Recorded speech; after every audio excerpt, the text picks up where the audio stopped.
Boy, thanks for joining me today. I love recording these with folks, and I've been looking forward to this one. So, for those who don't know you, what's the Troy Cole elevator pitch? Yeah, Troy Cole over here at Logical Consulting in Fort Worth, Texas. And we run high end coaching programs that teach elective surgery teams how to sell more surgery without being salesy, essentially. So, for the last 20 years, I've been in marketing and sales coaching with elective medical practices all across the country. We tried a lot of things, we've learned a lot of things, and our coaching is built on a what I would describe as a mix of like personality profiling, sales psychology, and then a hefty mix of customer experience, a la like Ritz Carlton. Hmm, that's cool. You kind of spoke to it there for a moment, but when I think of sales, I think of like a B2B service or something like that. I don't typically think of sales when I think of a private practice to a patient. So, given all your experience and kind of the way you approach your work, how would you define sales for a private practice? Well, sales is very important. I'll just like say that right off the bat. I know we say the word sales, sometimes we jokingly refer to it as the S word because it's like, oh, we're talking about sales and medicine. At the end of the day, right, what we teach is called modern sales, which is the process by which you connect the value of your product or your service with the priorities of the patient. Hmm, And our program is based on our E3 conversion system. So that's three pillars upon which this specific sales process is built. One, educate patients into awareness. So a very specific way of education. Number two, exhibiting our authority as the experts.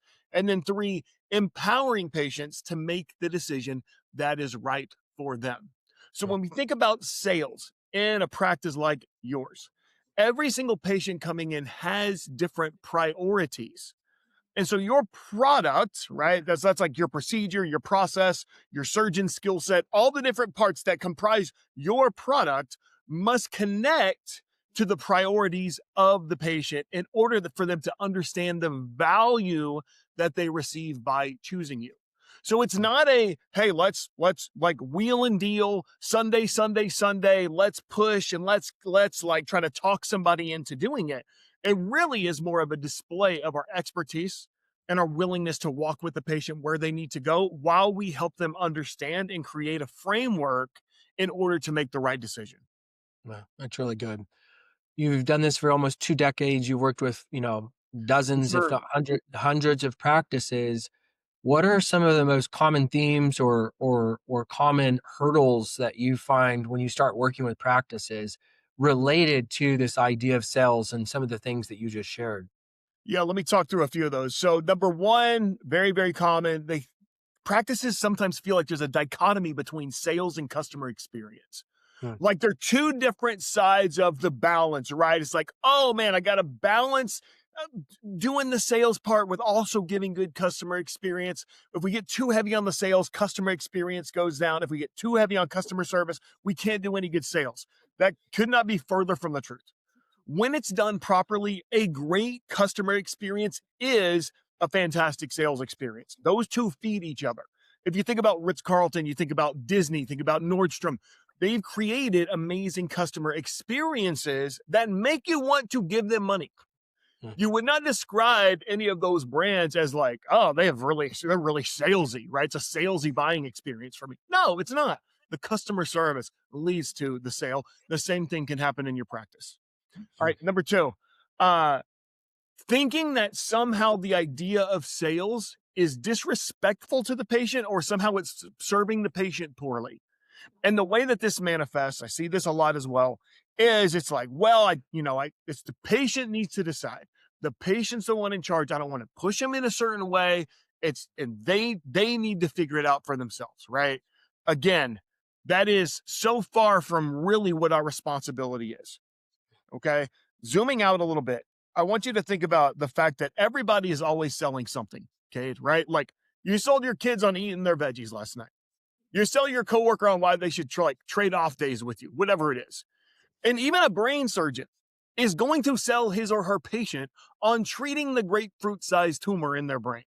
hmm, Well, we can treat it or, we can remove it. We could just leave it. You just, let me know what you want to do. You would never hear that. if you went into a brain surgeon to get a diagnosis for what to do with your tumor. That would be ridiculous.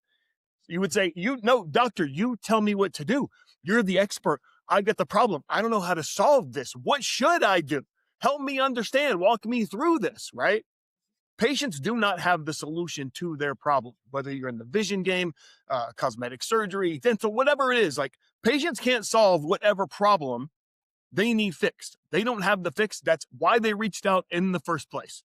Every single patient that you see, that you come in contact with, has in some form or fashion, raised their hand and said, I have a problem. I cannot solve it. I need you to help me. So, yes, patients need you to tell them what to do. And it's always their choice if they want to move forward or not, but they need your guidance. And yes, there are ways to do that, to make the recommendation, to lead the patient without coming across salesy. That's what we teach in all of our programs. So again, totally doable without being a sales guy. You don't have to do that. Okay. I got a few more, Kate. I could rattle these off all day, man, but I want to be respectful of the time.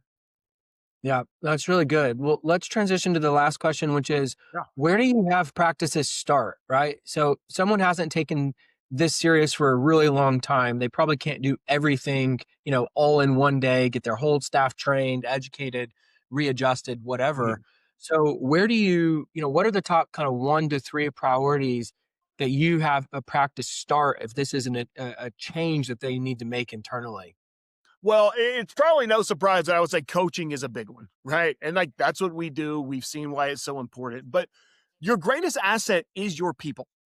It's not your logo. It's not your brand. It's not your referral network. There's all these valuable components to what you do, but your best asset is your people, because ultimately your people will determine the perception and the success of your brand, of your referral network, et cetera. That all comes back to your people, right? So what are you doing to invest in developing your people?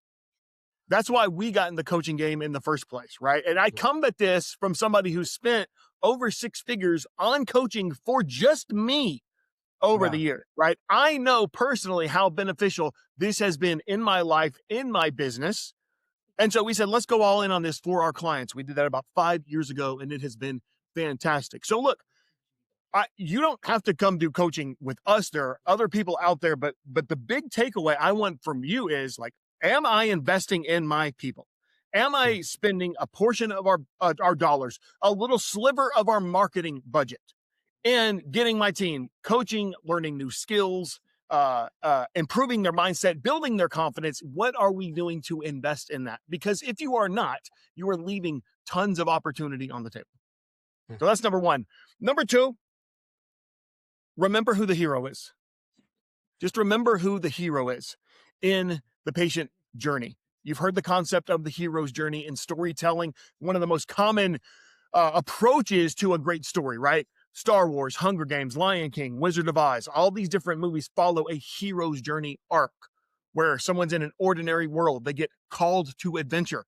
They meet a mentor. They're put through a series of tests before they finally triumph and then live happily ever after. That's an abbreviated version, right? But the mistake that we often make is that we think the hero on the hero's journey is us.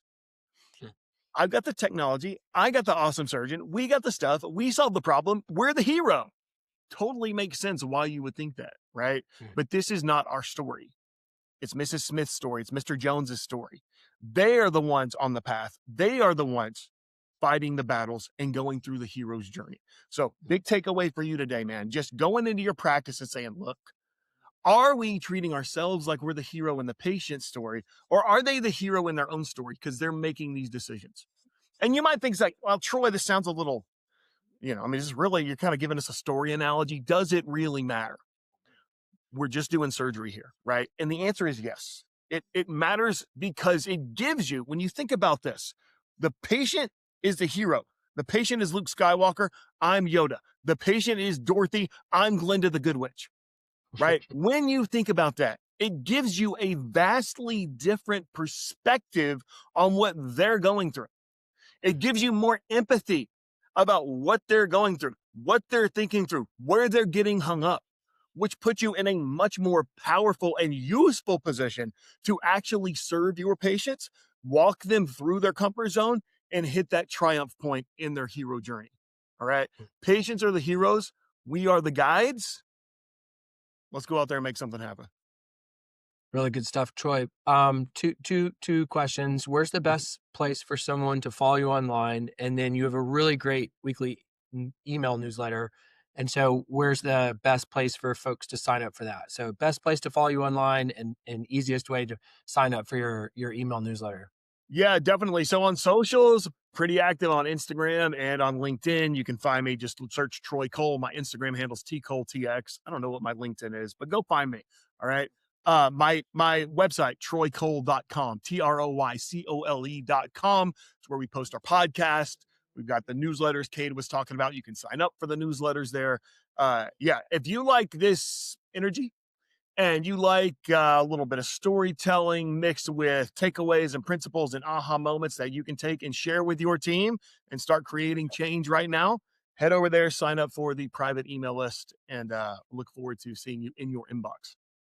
Love it. Troy, thanks for joining me today. Yeah, man. I appreciate the invite, dude. Been a pleasure.